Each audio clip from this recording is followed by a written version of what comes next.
કોણ છો તમે? જવાબ આપો, કોણ છો તમે?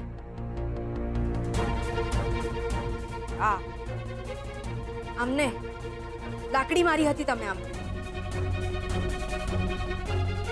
હુમલો કર્યો હતો તમે, આમના લાકડી મારી હતી તમે આમને પગ પર.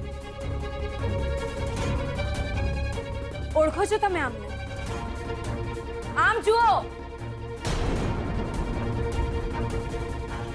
ઓળખો છો તમે આમને?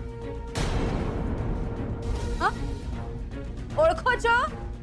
શું કામ માર્યું હતું તમે આમને?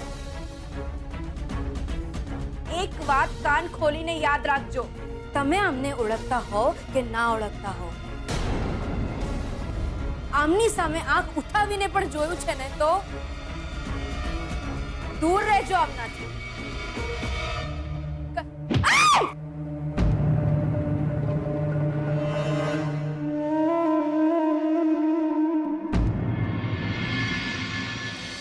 ચોદન બેટા, કંકોત્રીઓ તો કાલે છપાઈને આવી જશે.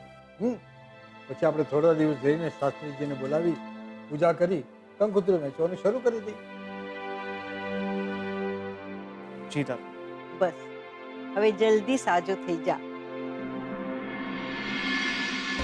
પૂજા પતી જાય પછી ચારે જણા કુળદેવીના દર્શન કરી આવો. કેમ તું, શ્રુતિ, જીગર અને લક્ષ્મી એ લોકોના પણ કુળદેવીના દર્શન બાકી છે.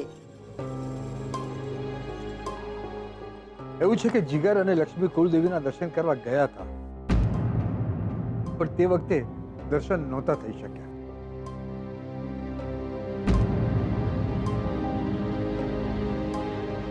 તને અને લક્ષ્મીને લગ્નની બહુ ઉતાવળ છે નહીં?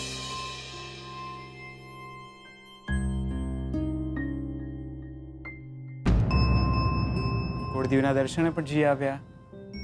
દર્શન થઈ ગયા હોત તો લગ્ન પણ કરી જ લીધા હોત.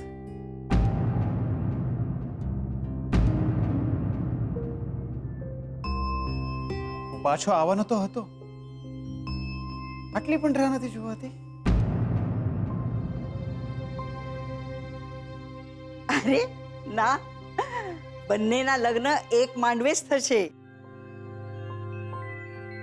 અરે બેટા, અમને તો એ વાતની ખુશી છે કે નક્કી કરેલી તારીખે તું લગ્ન કરવા માની ગયા. જી દાદુ, મારા લીધે જીગર અને લક્ષ્મીના લગ્નમાં મોડું ના થવું જોઈએ.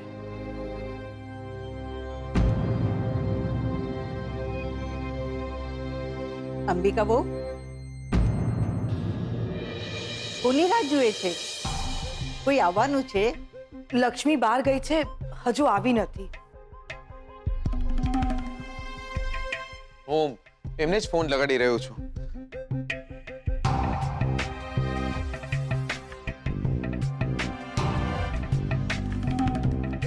પણ એમનો ફોન નહીં લાગી રહ્યો. આટલું મોડું થતું નથી એને, હજુ સુધી આવી કેમ નહીં?